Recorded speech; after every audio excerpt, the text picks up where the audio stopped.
आपके उम्मीदों का दीपक जलाने आए हैं, आपके विश्वास का मरहम लगाने आए हैं। रुकना नहीं है, झुकना नहीं है, ऐसे महत्वपूर्ण तथ्यों का हम समागम लाए हैं। आइए कसम खाते हैं, जिस माँ ने जिंदगी संवारी है उसकी भी जिंदगी संवारना है। ऐसे महत्वपूर्ण अभिलाषा के साथ, ऐसे महत्वपूर्ण भाव के साथ हम रोज मुखातिब होते हैं एक नई लड़ाई के लिए। कौन कहता है कि जिंदगी की शुरुआत नहीं होती है? मैं तो ये कहूँगा कि हर रोज होती है। हर रोज एक नई जिंदगी आपको मिलती है और आप उस जिंदगी को किस तरीके से अपने सांचे में ढालते हैं वो आप पर निर्भर करता है। आपका एक बहुत ही महत्वपूर्ण कंटेंट में मैं स्वागत कर रहा हूँ। जी हाँ, आपके स्क्रीन पर मैंने उल्लिखित कर रखा है प्राचीन भारत पार्ट 5। ये कहने के लिए काफ़ी है कि मैं 5 पार्टों में आ चुका हूँ, अभी तक 5वां पार्ट ये फिलहाल है। प्राचीन इतिहास के जो अलग वीडियोज थे वो आपको मिले होंगे, लेकिन प्राचीन भारत के ये पार्ट 5 वीडियो आपके सामने यानी 5वां वीडियो आ रहा है, जिसके अंतर्गत ऋग्वैदिक काल के तीसरे महत्वपूर्ण पहलू पर चर्चा यानी ऋग्वैदिक काल संबंधी विस्तृत व्याख्या की जा रही है और एक बहुत ही बड़ा पर्याय आपके सामने रखा जा रहा है। अगर आप इस पर्याय से जुड़ करके अपने मनोभाव को पूरी तरीके से हमसे मिला करके काम करेंगे तो मुझे पूरा विश्वास है आप यकीनन जीत की तरफ बढ़ने वाले हैं। आपका रास्ता कोई रोक नहीं सकता है। तो आज जहां ऋग्वैदिक काल में हम पूर्णतया समर्पित रहेंगे इसके धार्मिक जीवन पर। ऋग्वैदिक काल के जो लोग थे उनका धार्मिक जीवन कैसा था, उनका धर्म में विश्वास कैसा था, हम लोग पूरी तरीके से आज यहां बात करने वाले हैं। इसके पहले हम लोगों ने इनके सामाजिक जीवन के बारे में एक विस्तृत रूपरेखा ले रखी है, इसीलिए एपिसोड क्रम से देखें जिससे आपको पूरा मनोबल मिल पाए कि हम लोग किस तथ्य को किस जगह से पढ़ रहे हैं। जी हाँ, तो धार्मिक जीवन ऋग्वैदिक काल में लोगों का कैसा था? आज के आपको पता है कि 1500 ईसा पूर्व की बात हो रही है ऋग्वैदिक काल की। उस समय हमारा मानवीय जीवन कैसा था, हमारे समाज कैसे थे, इस पर हम बाबत चर्चा कर चुके हैं। हमारा धर्म कैसा था, हम किस तरीके से धार्मिक जीवन का निराकरण कर रहे थे, इस बात पर आज विस्तृत रूपरेखा लेकर के हम मुखातिब हैं। जी हाँ, तो धार्मिक जीवन में ध्यान दीजिएगा, जहां हम ऋग्वेद की बात कर रहे हैं, यानी हमारे सबसे बड़े वेद की जहां हम बात कर रहे हैं, सबसे बड़ा वेद है, सबसे पुराना वेद है ये सारी बातें आप जाने रखिएगा। कहीं नोट, अगर एक नोटबुक की रचना कर रहे हैं तो आप वहां जरूर इंकित करिएगा। ऋग्वेद सबसे बड़ा है, सबसे पुराना है। इसमें 10 मंडल है, 10 मंडल, 1028 सूक्त, 1028 सूक्त और 10,462 ऋचाएं हैं। ये लीजिए, ये जो ऋचाएं हैं, इन्हीं ऋचाओं का क्रमबद्ध समायोजन ही वेद कहलाता है, ऋग्वेद कहलाता है। लीजिए, ऋग्वेद कहलाता है। सोचिए, परिभाषा भी बना दिया हमने। हम लोग ये बात मान के चले कि ऋग्वेद में कितने मंडल? 10 मंडल। कौन सा ऐसा प्रश्न है जो एग्जाम में पूछा नहीं गया भला? इसलिए हर प्रश्न को बहुत ही एकाग्रचित हो करके अच्छे मनोवेग से लेने का प्रयास करिएगा। 1028 सूक्त, 10 मंडल, 10,462 ऋचाएं, अपने आप में काफी ये बताने के लिए मैं सबसे बड़ा हूं। 10,462 ऋचाओं, इन्हीं ऋचाओं का क्रमबद्ध समायोजन ही क्या कहलाता है? ऋग्वेद कहलाता है। इसका मतलब हम ऋग्वेद की परिभाषा भी बना चुके हैं। यहां से देखिए, कुछ स्टार प्रश्न आपसे जो एग्जाम में बार बार पूछे गए। इसके तीसरे मंडल में, तीसरे मंडल में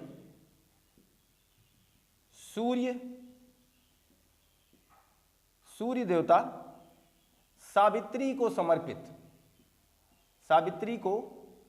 समर्पित गायत्री मंत्र का उल्लेख मिलेगा। गायत्री मंत्र का उल्लेख मिलेगा। आप एक बात ध्यान रखिएगा, गायत्री मंत्र ही हमारा सबसे पवित्र मंत्र माना जाता है और सबसे विस्तृत और सबसे पुराना मंत्र कौन सा है? गायत्री मंत्र। इसका उल्लेख कहां मिलेगा?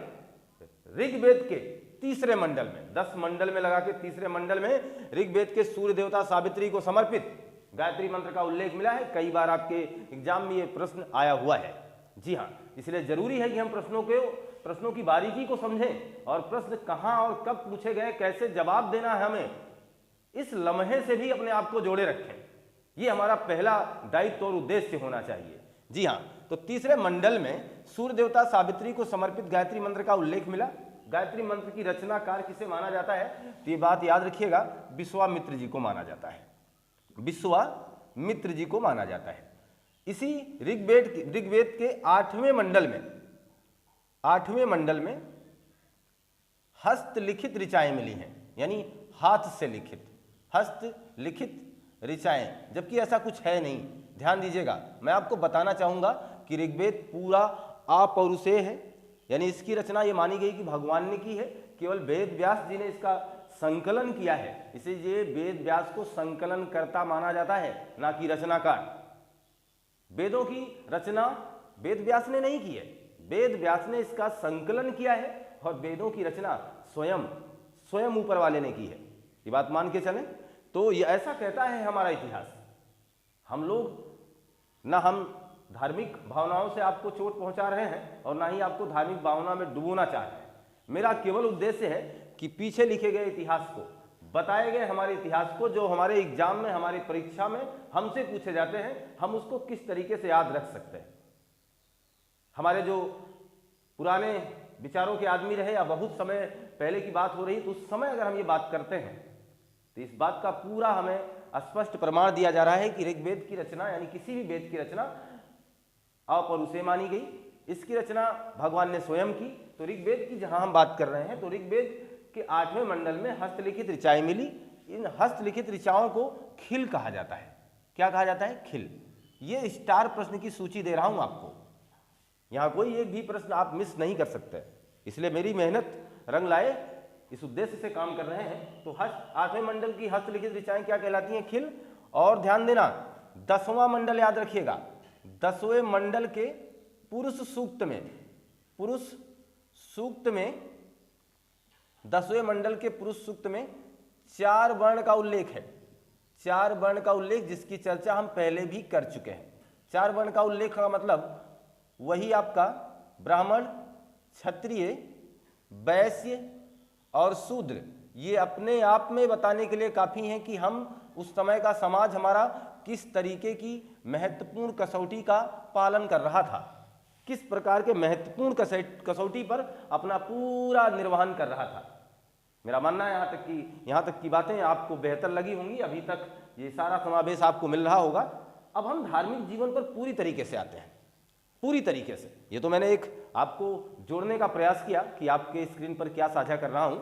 धार्मिक जीवन की जहां बात करें, धार्मिक जीवन ऐसा माना जाता है कि उस समय जो देवी देवता थे, देवी देवता यानी देवताओं और मनुष्य के बीच में, देवताओं और मनुष्य के बीच में पारस्परिक संबंध था, पारस्परिक संबंध था। हमारी इतनी मेहनत नहीं थी, संबंध था। आपने जितने भी कहानी देखे होंगे, केवल आज सुबह का बैठा हुआ आदमी बहुत ही मनोवेग से प्रार्थना करता था और भगवान उसके सामने प्रकट हो जाते करते थे। ऐसा क्यों? ऐसा इसलिए क्योंकि उस समय माना जाता है कि पारस्परिक संबंध था, यानी जहां मनुष्य थे वहीं देवताओं का भी वास होता था। अब ये वहां राक्षस भी रहे हैं, इसकी भी परिकल्पना परिपाटी आपके सामने है, लेकिन फिर भी जहां मनुष्य वहीं राक्षस। इसका मतलब देवी देवताओं से मनुष्य का पारस्परिक समझौता था, पारस्परिक संबंध था, आपसी बात हुआ करती थी कि किस तरीके से आगामी आने वाले भविष्य के लोगों को चलाया जाएगा, ये सृष्टि कैसे संचालित होगी और यहाँ पर लोग किस रूपरेखा से अपने आप को जोड़ पाएंगे। इसीलिए वेदों की रचना की भगवान ने, और आगे चल करके ये मामला आगे बढ़ा। तो देवताओं और मनुष्य के बीच पारस्परिक संबंध था, ये हमारा ऋग्वेद कहता है, ये हम नहीं कह रहे हैं, ना हम यहाँ गए हैं, ना हमें इससे कोई लेना देना था। लेकिन हम लोग इसी कल्चर को आज जिस सनातन धर्म की आप बात करते हैं, वो सनातन धर्म कहाँ से आया है? देखना, यहीं से आया है। तो ये सारी बातें जो आज भी हमारे कल्चर में, हमारी संस्कृति में, हमारे समाज में अपनी अटूट पहचान बनाए हुए हैं, वो कहाँ से आए हैं? तो इसी ऋग्वेद काल का देखिएगा, पूरा मामला आपके सामने दे रहा हूं। तो देवताओं और मनुष्य के बीच पारस्परिक संबंध था। यहां देखिएगा, यहां जो इंद्र थे, इंद्र इनके प्रमुख देवता थे, इंद्र प्रमुख देवता थे, इंद्र प्रमुख देवता थे। क्लियर है? कई बार ये प्रश्न एग्जाम में आया कि ऋग्वैदिक काल के प्रमुख देवता कौन थे, तो इंद्र। प्राथमिक पोजीशन, पहली पोजीशन इंद्र की थी, यानी फर्स्ट स्थान, प्रथम स्थान कह सकते हैं इंद्र की। दूसरे स्थान पर कौन थे? अग्नि। और तीसरे स्थान पर कौन थे? तो वरुण। इन तीनों को सर्वोच्च देवता माना गया है। सर्वोच्च देवता माना गया है कब का? उस समय का। ऋग्वैदिक काल के सर्वोच्च देवता में इंद्र प्रमुख स्थान रखते हैं और अग्नि दूसरा पोजीशन और वरुण सर्वोच्च स्थान की भूमिका निभा रहे होते हैं। यहां तक की बातें क्लियर हो चुकी हैं। अब हम बात करते हैं इन्हीं देवताओं से जुड़े हुए कुछ महत्वपूर्ण बातों को। और जैसे कुछ को पृथ्वी का देवता माना गया, पृथ्वी का देवता, और कुछ को अंतरिक्ष का देवता माना गया, अंतरिक्ष का, और कुछ लोगों को आकाश का। ये हमारी बातें आप तक इसलिए दी जा रही हैं, इस तरीके से आप सारे तथ्यों का समागम एक जगह नहीं पा सकते हैं। अलग अलग प्लेटफॉर्म पर अलग अलग प्रकार से आप प्रश्नों को पा सकते हैं। इंद्र प्रमुख देवता थे, देखिए मैंने लिखा है सर्वोच्च, और स्थान अग्नि वरुण, और हमने इसको इस तरीके से बनाया हुआ है कि आप पहला पोजीशन दीजिए इंद्र को, दूसरा अग्नि को, और तीसरा वरुण को।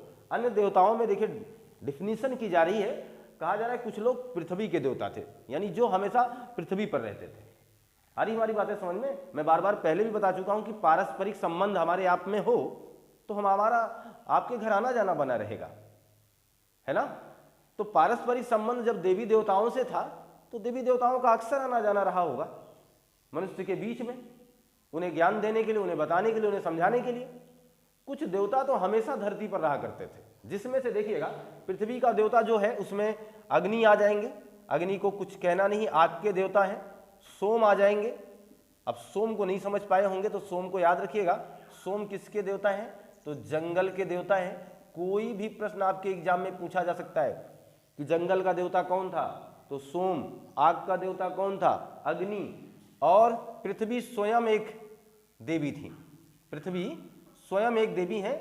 इन्हें पृथ्वी का देवता माना जाता है, इन तीनों जनों को।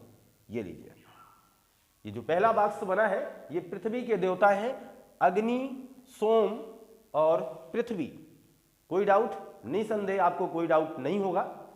आगे देखिएगा, अगर हम अंतरिक्ष की बात करें तो यहां पर इंद्र मिलेंगे आपको, यहां पर वायु मिलेगा और यहां पर मरुत मिलेंगे।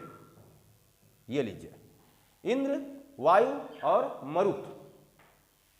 मरुत ये रू है, इसको समझिएगा। इंद्र, वायु और मरुत ये है अंतरिक्ष के देवता। इंद्र को वर्षा का देवता, आज भी देखिए हम लोग कहते हैं इंद्र किसके देवता हैं? वर्षा के। तो इंद्र को वर्षा के साथ साथ बार बार हमेशा झगड़ा ही किया करते थे ये, इसीलिए इन्हें युद्ध का भी देवता कहते हैं।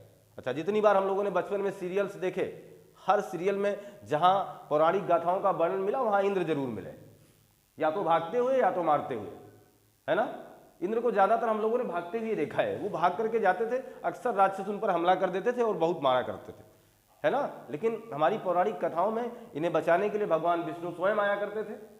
ये बातें हैं। और इंद्र जिन्हें देवताओं में प्रमुख स्थान मिला है ऋग्वेद में, वहां की बात हो रही है, इन्हें वर्षा और युद्ध का देवता माना गया। वायु को तो समझ सकते हैं, वायु के ही देवता है। और लेकिन मरुत ये खतरनाक है, ये भाई आंधी और तूफान के देवता है। आंधी और तूफान, आंधी तूफान का मतलब समझ रहे हैं, खतरनाक लम्हों के कुछ अलग अलग कारीगर रहे होंगे, जो अलग अलग विशेषताएं। जैसे आज हम तमाम चीजों की जिम्मेदारी किसी और को देते हैं, उस समय जब कुछ नहीं था, आप ये मान चले वैज्ञानिकों की बिल्कुल नहीं है। आज आप विभिन्न क्षेत्रों में विभिन्न प्रकार के लोगों को अलग अलग जिम्मेदारी सौंपते हैं, ऐसे सौंपी गई है। देखो, आंधी तूफान के देवता कौन है? मरुत। खतरनाक मामला बना है तो मरुत की प्रार्थना करें, इससे छुटकारा मिलेगा। वायु के देवता तो फिर तो वायु है, और वर्षा और युद्ध के देवता इंद्र है। ये चीज आगे देखिएगा, पृथ्वी हो गया, पृथ्वी के देवता हो गए, अंतरिक्ष के देवता हो गए, पृथ्वी के देवता, अंतरिक्ष के देवता, और तीसरे नंबर पर हम बात करेंगे आकाश के देवता। ये क्या है? अंतरिक्ष और आकाश में अंतर क्यों किया गया? उसका सीधा ताल्लुकात मैं आपको बता रहा हूं। यहाँ घो मिलेंगे, यहाँ वरुण मिलेंगे और यहाँ मित्र मिलेंगे। ये चीज आकाश के देवता ये है। अंतरिक्ष अलग बात है, आकाश जो आपकी आंखों से दिख रहा है, अंतरिक्ष वह जो आपको नहीं दिख रहा है, ऐसा मानना था ऋग्वेद वालों का। तो जो नहीं दिखते थे वो अंतरिक्ष में होते थे, जैसे इंद्र, वायु और मरुत, और जो दिखा करते थे यानी घो, वरुण और मित्र, ये आकाश के देवता माने गए। ये जो घो हैं, घो, इनके बारे में एक आपको जानकारी मैं दे दूं, इन्हें पृथ्वी का पति माना गया है, पृथ्वी का पति माना गया है, और इन्हीं के पुत्र हैं कौन? इंद्र। इसका मतलब हुआ इंद्र की माता का नाम पृथ्वी है और इंद्र के पिता का नाम घो है, ऐसा ऋग्वेद कहा करता है, ऐसा ऋग्वेद में उल्लेख किया गया है। ये जो मित्र हैं, आपको कसमें खानी है तो मित्र की खाइए। ये प्रतिज्ञा के देवता है। किसके देवता हैं? प्रतिज्ञा के। लीजिए, कितना बेहतरीन सीक्वेंस आपके सामने रख रहा हूं और आप मुस्कुरा भी नहीं रहे हैं कि आपकी कसमों के भी देवता है। आप फला फला कसमें खाते हैं और पता नहीं कब क्षण में तोड़ भी जाते हैं। अरे ऐसी कसम खाइए टूटे ना, मित्र की कसम खाइए। ये है प्रतिज्ञा के सही सही देवता। तो मित्र की कसम खाइए और आगे बढ़ जाइए, ये मान के चले, और आप इसका स्क्रीनशॉट लीजिए। ये मान के चलें कि आपने स्क्रीनशॉट ले लिया होगा। जहां देवताओं के बारे में हम समझ रहे हैं, जहां हम ऋग वैदिक काल के महत्वपूर्ण धार्मिक जीवन के बारे में जान रहे हैं, कौन से देवता किसके माने गए। हमारे एग्जामिनर महोदय ने हुबहू ऐसे प्रश्नों को हमारे एग्जाम में हमसे पूछा है, और इन्हें मामूली मत समझिए। ये वो प्रश्न है जो आपको आपकी मंजिल तक पहुंचा सकते हैं। इसलिए जरूरी है कि आप जानें, युद्ध का देवता इंद्र, वर्षा का देवता इंद्र, जी हां, और अग्नि को तो अग्नि कहेंगे। आंधी और तूफान का देवता आपके सामने अभी स्क्रीन पर थे, मरुत। तो इसलिए जरूरी है इन बातों को जानना। तो जुड़े रहें हमारे साथ, अभी बहुत से ऐसे पहलू आप तक पहुंचाने बाकी हैं। देखिएगा, एक देवता है पूषण। पूषण है, ये किसके देवता है? चारागाह के और सड़कों के। लीजिए, हर जगह के अलग अलग देवता हैं। ये देवता हैं, देवता चरागाह के और सड़कों के देवता कौन है? पूषण। है ना अद्भुत चीजें। देखिएगा, विष्णु को क्या माना गया था? 3 कदम का देवता। क्यों? 3 कदम में इन्होंने पूरी दुनिया को नाप लिया था। 3 कदम का देवता किसे कहा जाता है? या 3 कदमों का देवता किसे कहा जाएगा? तो विष्णु को। इसके ठीक पहले एपिसोड में हमने बात की थी अश्विन की। अश्विन को रोगों का देवता कहा जाएगा। अश्विन किसके देवता थे? रोगों के देवता थे। इन्हें आप वैद्य भी कह सकते हो। विष्णु को मैंने 3 कदमों का कह दिया। और रुद्र, जो कि सबसे खतरनाक देवता माने गए, ये आपके अनैतिक आचरणों के थे, आपके बुरे कामों के थे। अगर आप कोई गलत काम कर रहे हैं तो रुद्र आपको सजा देंगे। तो रुद्र किसके देवता थे? रुद्र अनैतिक कार्यों के देवता थे रुद्र। और आप ये मान के चलें, जाना सबको है इस दुनिया से, तो यम किसके देवता थे? मृत्यु के देवता कौन थे? तो यम। आज भी हम लोग यम यानी यमराज की बात किया करते हैं कि नहीं करते हैं? तो ये बहुत पुरानी बातें हैं, तब से लोग करते हैं। आज ही आप नहीं करते, बहुत ही पुरानी बातें हैं, तब से ये लोग ऐसी बात करते हैं। देखिए, कुछ देवियों का भी उल्लेख है। देवियों में जैसे मैं बात करूंगा, देवियों में एक नाम आपको मिलेगा उषा। उषा जो है, यहां से एक बात मैं आपको बता दूं, उषा के रथ को विपाशा नदी के किनारे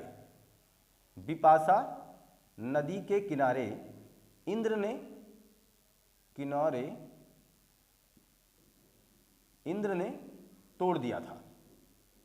इससे यह पता चलता है कि ऋग वैदिक काल में, ध्यान दीजिएगा, इससे यह पता चलेगा कि आप मान लो आपसे कोई कह दे कि ऋग वैदिक काल के धार्मिक जीवन पर प्रकाश डालिए या विस्तृत व्याख्या करिए, तो क्या करोगे? ये सारी बातें तो आपको फिर लिखनी है। वहां देखिए देवियों में एक उषा नाम आपके सामने आया, मैंने उससे एक आपको बेहतरीन जानकारी देने का प्रयास किया है। रथ को विपाशा नदी के किनारे इंद्र ने तोड़ दिया। इससे यह पता चलता है कि उस समय देवी देवताओं में भी पुरुषों का स्थान सर्वोपरि था। ध्यान दीजिएगा, इससे पता चलेगा कि पुरुषों का स्थान सर्वोपरि था। किसमें? देवी देवताओं में भी स्थान सर्वोपरि था। और आपको पहले भी बता रखा है कि ऋग वैदिक काल पुरुष प्रधान रहा है, महिलाओं को यथोचित सम्मान मिला है, लोभा घोषा ऐसी तमाम विदुषी महिलाएं मिली हैं। लेकिन सबसे बड़ा कार्यदायित्व कुल का यानी परिवार का मुखिया पिता ही हुआ करता था। शासन किसके हाथ में होती थी, सत्ता किसके हाथ में होती थी? तो पुरुषों के। ठीक वही प्रक्रिया देखिए देवी देवताओं में भी है। देवी देवताओं में इसका मतलब इंद्र ज्यादा शक्तिशाली है, इसलिए तो उषा के रथ को तोड़ दे रहे हैं। इससे ये पता चल पा रहा है कि देवी देवताओं में भी पुरुषों की ही प्रधानता रही होगी। ये बात आप तक पहुंच गई। उषा के बाद देखिए देवियों की बात कर रहे थे हम, उषा के बाद हम बात करेंगे निशा की, उषा के बाद हम बात करेंगे पृथ्वी की, उषा के बाद हम बात करेंगे सबसे सुंदर देवी सरस्वती की। सबसे पवित्र, सबसे सुंदर देवी किसे माना गया? सरस्वती को। सबसे सुंदर सरस्वती, जी हां। तो निशा, पृथ्वी, सरस्वती और उषा, इन देवियों का उल्लेख आपको कहां मिल रहा है? आपके ऋग्वेद में मिल रहा है। कुछ और बात ये कर लूं कि आपका साथ ना छूटे। लीजिए उर्वशी को ला रहे हैं, बहुत ही खूबसूरत थी ये अप्सरा। उर्वशी क्या थी? उर्वशी नाम की अप्सरा का भी उल्लेख मिलता है। बहुत ही अलौकिक खूबसूरती, ऐसी खूबसूरती जिसका वर्णन शायद ही कोई कर पाए। जो बता दिया गया है उन लम्हों में शायद ही आज किया जा सके या इतनी खूबसूरत कोई हो। तो उर्वशी यानी अप्सरा। आगे देखिएगा, हम बात करें अदिति। अदिति देवताओं की मां। अदिति से किसे कहा गया? देवताओं की मां को कहा गया। कभी पूछा जाए देवताओं की मां को क्या कहा जाता था ऋग्वैदिक काल में, तो अदिति कहिएगा। अप्सरा कौन थी? उर्वशी थी। ये सारी बातें आपके सामने देवियों का लिस्ट है। और अदिति देवताओं की मां को कहा जाता था। दूसरा महत्वपूर्ण पहलू यहीं से जोड़ के बताता हूं, अदिति गाय को भी कहा जाता था। गाय को भी क्या कहा जाता था? अदिति। हमारे ऋग्वैदिक काल में इसी गाय का 176 बार उल्लेख मिला है। 176 बार उल्लेख मिला है। किसका? इस गाय शब्द का। क्या ऐसे समागम एक जगह मिलेंगे आपको? क्या ऐसी जानकारी आपने पहले कभी इकट्ठा की है? मुझे पूरा विश्वास है मैं आपके साथ जुड़ करके, आपसे कंधे से कंधा मिला करके आपके लक्ष्य, आपके मंजिल तक पहुंचाने का काम कर रहा हूं। आपका लाइक बनता है, आपका लाइक तो बनता है आपका। बाकी सब कुछ जान रहे हैं, मैं अब नहीं कहने वाला, लेकिन इतना समझें आप। हम लोगों के सामने देवियों की बात हुई, उर्वशी की बात हो चुकी है और हम लोग अदिति के बारे में भी जान चुके हैं। आदिनाथ और अरिष्ट नेमि का भी उल्लेख यहां मिला है, इनकी भी बात कर लीजिएगा। याद रखिएगा कि आदिनाथ और अरिष्ट नेमि का भी उल्लेख है। आदिनाथ और अरिष्ट नेमि का भी उल्लेख मिलेगा। यहां तक की बातें एकदम क्लियर कर पाया हूं मैं। मुझे कोई पूरी उम्मीद है कि आपको यहां तक अब कोई दिक्कत नहीं है, कोई दिक्कत नहीं है। प्रमुख देवताओं की बात जब मैंने की, प्रमुख देवताओं की बात जो मैंने की, यहां से काफी प्रश्न आते रहे हैं और आप इसे बिल्कुल जाया मत करिएगा। प्रमुख देवता में जहां इंद्र की बात हुई, नंबर 1 पोजीशन किसका था? इंद्र का। इनके लिए 250 सूक्त आए हमारे ऋग्वेद में। इंद्र के लिए 250, अग्नि के लिए 200 और तीसरे नंबर पर अपना स्थान बनाए हुए देवता वरुण के लिए 30 सूक्त का प्रयोग किया गया है। यह अद्भुत जानकारी आपके लिए है, ध्यान दीजिएगा। इंद्र के लिए 250 सूक्त आए। इंद्र को घोष और पृथ्वी का पुत्र माना गया। अभी पहले बात की हमने, पृथ्वी का पुत्र माना गया। ये माना गया कि घोषपति हैं, पृथ्वी पत्नी है और इनका पुत्र कौन है? इंद्र। ये हमारा पौराणिक गाथा, हमारा ऋग्वेद कह रहा है, ध्यान दीजिएगा। तो इंद्र के लिए 250 सूक्त आए। और इंद्र का भाई किसे माना गया? अग्नि को। इंद्र का भाई किसे माना गया? अग्नि को। ये चीज मित्र को सहयोगी माना गया, मित्र को सहयोगी माना गया है। इंद्र का मित्र को सहयोगी माना गया है। ये बातें भी आपके लिए बहुत ही विशेषकर इंपॉर्टेंट रही और मैंने इसको लिखने का जो प्रयास किया है वो वाकई में बिल्कुल अलग था। वृत्त नाम के एक राक्षस का भी उल्लेख मिला है। वृत्त, वृत्त क्या है? ये एक राक्षस है। किसका? अकाल का। इसे मारा किसने था? इंद्र ने। परंतु इस वृत्त नाम के राक्षस को मारने के लिए इंद्र की सहायता किसने की? विष्णु ने सहायता की। विष्णु ने सहायता की इसे मारने में, इसको मारने में सहायता की थी। वृत्त नाम का एक राक्षस जो कि अकाल का राक्षस था, इसे इंद्र ने पराजित किया। किसकी सहायता से? विष्णु जी के। विष्णु ने इसकी सहायता की। तो ये रही विशेष बातें प्रमुख देवता इंद्र के बारे में, जिन्हें हम लोग वर्षा और युद्ध का देवता मानते हैं। किसका? वर्षा और युद्ध का देवता मानते हैं। ठीक है। इंद्र के बाद अगर हम बात करें अग्नि की, तो इस बात को भी याद रखें, अग्नि के लिए कितना सूक्त आया है? 200 सूक्तों का प्रयोग किया गया है। अग्नि को यज्ञ का देवता, अग्नि को ही यज्ञ का देवता, अग्नि को अतिथि का देवता या अतिथि देवता, पुरोहितों का देवता, पुरोहितों का देवता तथा मनुष्य और देवताओं के बीच में मध्यस्थ की भूमिका किसकी थी? अग्नि की। यानी आपका जैसे आज मध्यस्थ की भूमिका ये है, ये आपके सामने आपका पूरा सिस्टम, हमारी आपसे बातें, हमारे फोन, ये हमारे बीच में मध्यस्थ की भूमिका अदा कर रहे हैं। आप हमें देख पा रहे हैं, आप हमारे कंटेंट को अपने साथ जोड़ पा रहे हैं, आप हमारी बातों को सुन पा रहे हैं, आप हमें हमारे भावों को समझ पा रहे हैं। तो इसका सीधा कारण ये व्यवस्था, ये संचार का व्यवस्था, ये हमारी मध्यस्थता कर रहा है, हमारे और आपके बीच में संबंध स्थापित कर रहा है। परंतु उस दौर में क्या था? उस दौर में अग्नि इस पूरे पर्याय को संपादित करता था। देवी और देवताओं के बीच में संबंध एक मनुष्य से हो, इसका पूरा पर्याय किसका था? अग्नि का। इसलिए अग्नि को यज्ञ का देवता, अतिथि का देवता, पुरोहितों का देवता तथा देवी देवताओं के बीच में मनुष्य की मध्यस्थता करने के लिए अग्नि को जाना जाता है। जी हाँ, आपके स्क्रीन पर प्रमुख देवताओं की प्रमुख जानकारी मैं शेयर कर रहा हूँ। प्रमुख देवताओं की प्रमुख जानकारी का मतलब यह हुआ कि अगर इस जानकारी को आप ले जाएंगे तो बिल्कुल अद्भुत, ऐसा एक प्लेटफॉर्म पर आपको नहीं मिलने वाला है। मेरा दावा है आपसे, मेरी मेहनत रंग लाए, ये मेरी कोशिश है। और ध्यान देना, ये पूरी मेहनत आपके लिए है, ये पूरी मेहनत आपको समर्पित है, जैसे ये लोग समर्पित है, जैसे ये समर्पित है कि हमारा वेद किसको समर्पित रहा। ऋग्वेद में बात किसकी हुई? आर्यों की राजनीतिक स्थिति की तथा हमारे इतिहास की। ऋग्वेद से हमें क्या मिलता है? आर्य का राजनीति मिलता है, आर्यों की राजनीति मिलती है हमें ऋग्वेद से, तथा ऋग्वेद से हमारा पुराना भारत नजर आता है, ऋग्वेद से हमारा इतिहास नजर आता है, ऋग्वेद से मिलता हुआ हमारा ये पूरा आज का संस्कृति हमारे सामने नजर आती है। जी हाँ, तो ऋग्वेद, इंद्र और अग्नि की बात होने के बाद मैं एक लास्ट वरुण देवता की भी बात कर देता हूं। 1 2 3 यहां कर दे रहा हूं।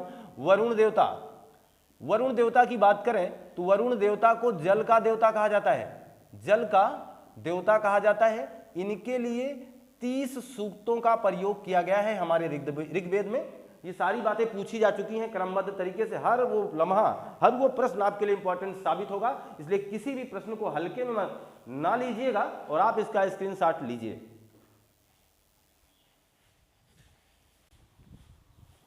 ये मान चले कि आपने स्क्रीनशॉट ले लिया होगा।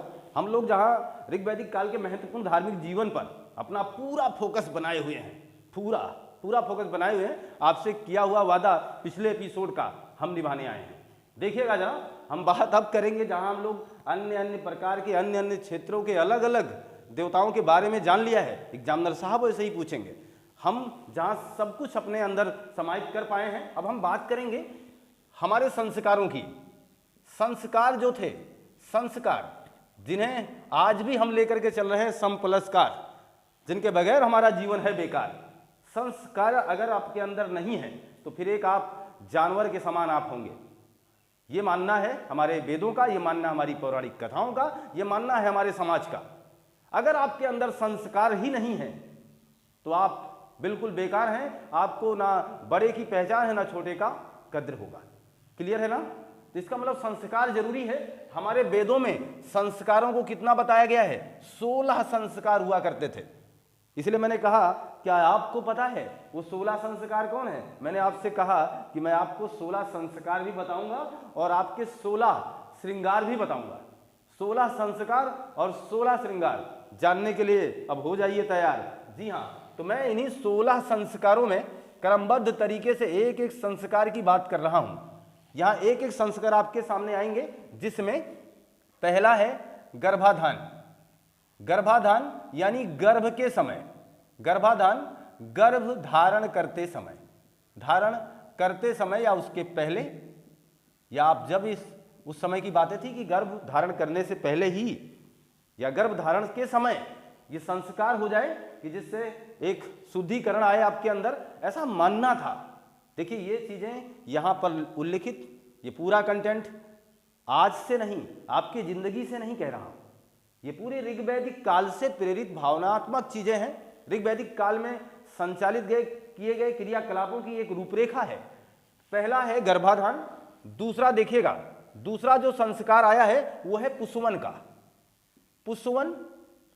और तीसरा जो संस्कार महत्वपूर्ण है वो सीमांतोनयन। मैं इनकी बात कर देता हूं, सीमांतोनयन की। गर्भाधान, पुष्वन, सीमांतोनयन। ये जो पुष्वन है इसका मतलब था शिशु का मानसिक विकास हो, शिशु का मानसिक विकास हो, इसलिए ये हो रहा था। और कब हो रहा था मैं इसकी भी बात कर रहा हूं। सीमांतोनयन यानी शिशु और माता दोनों की रक्षा हो पाए, दोनों की रक्षा यानी सुरक्षा हेतु, रक्षा हेतु ये संस्कार हुआ करते थे। ये तीनों ही संस्कार गर्भ के समय हैं, जब बच्चा गर्भ में है। यानी जब आप उस समय की बात करें, ऋग्वैदिक काल में जब हम गर्भ में हुआ करते थे, यानी यही मनुष्य, यानी हमारी यही रूपरेखा जब गर्भ में हुआ करती थी, तो हमारे 3 संस्कार तो गर्भ में ही संपादित कर दिए जाते थे। आपको कैसे पता चलेगा? इसलिए मैंने कहा कि 16 संस्कार किसी को याद नहीं होंगे। तो गर्भाधान, पुष्वन और सीमांतोनयन ये तीनों ही गर्भ के समय ही संपादित किए जाते थे। गर्भाधान यही तो गर्भ धारण करते समय है। पुष्वन जब गर्भ धारण हो चुका है तो शिशु का मानसिक विकास कैसे हो, ये काम 2 से 3 माह दूसरे या तीसरे माह में संपादित किया जाता था। और सीमांतोनयन कब होता था? जब बच्चा जन्म लेने वाला हो, यानी 9वें माह में जन्म लेने वाला हो, उस समय इस महत्वपूर्ण संस्कार का संपादन किया जाता था कि जिससे शिशु भी बचे और माता भी बच जाए। बात आप तक पहुंच गई? तो देखिएगा, चौथा मैं लाऊंगा जात कर्म।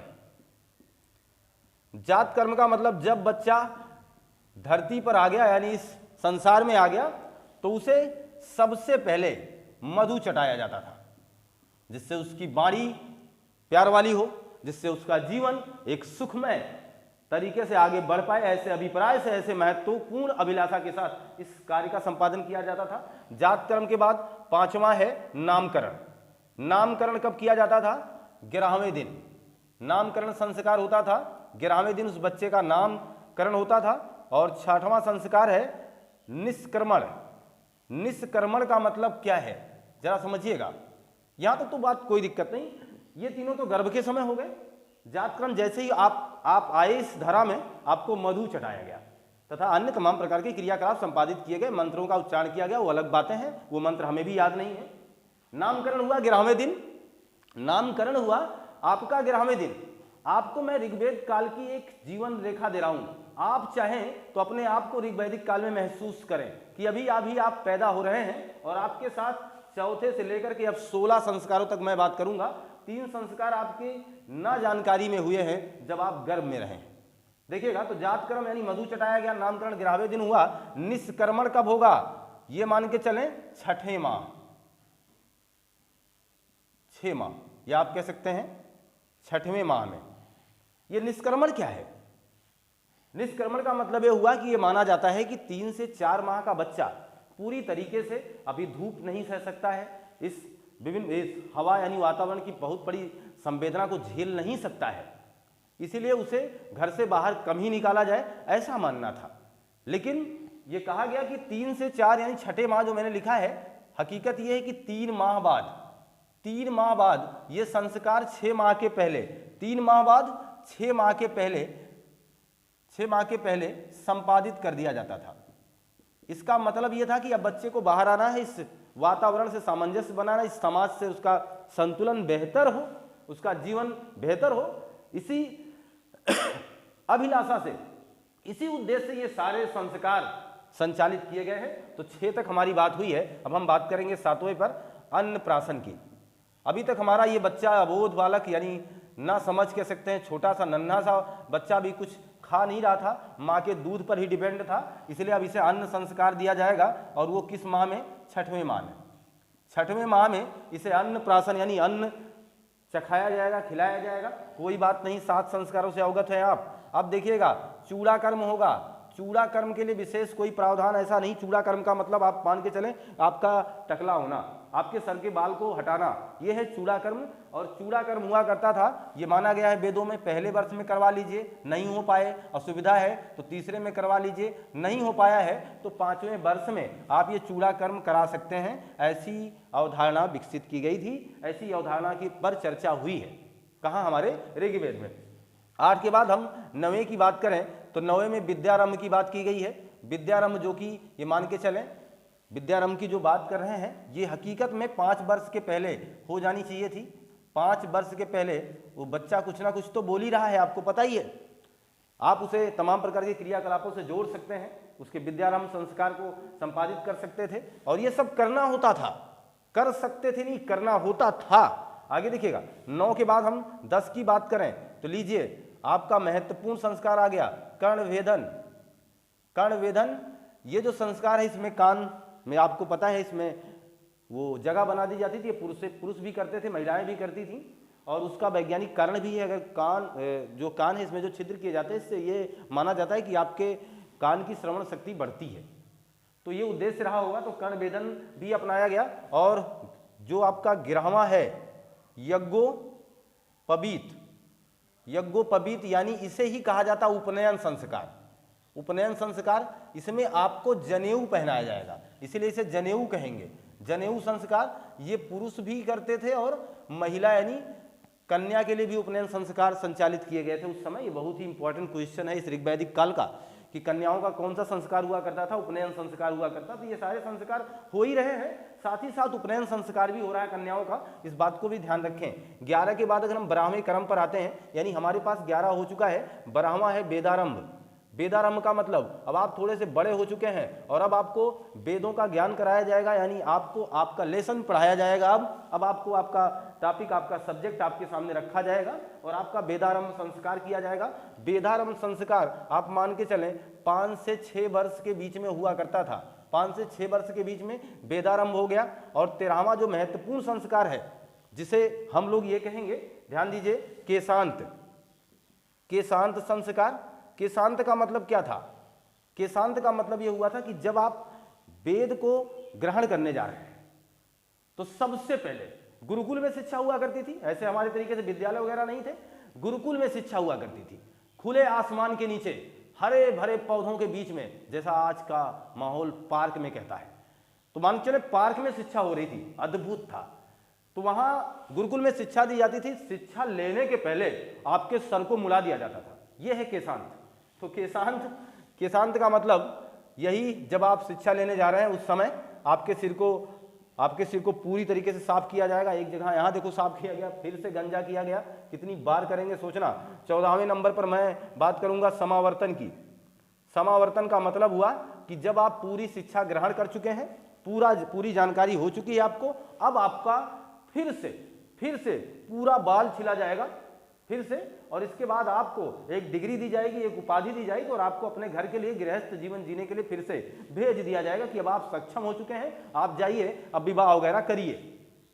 समझ रहे हैं। तो समावर्तन के बाद 15 नंबर पे आपका अद्भुत संयोग मिला है विवाह जो कि 25 वर्ष की आयु तक हुआ करता था, ये माना गया है विवाह होगा। अब वेदारंभ केशांत, समावर्तन के बाद विवाह, और अंतिम इस दुनिया से सबसे बड़ी संस्कार जिसे कोई तोड़ नहीं सकता है, अंत्येष्टि संस्कार यानी अंतिम विदाई। ये इतने संस्कार हमारे 16 हैं।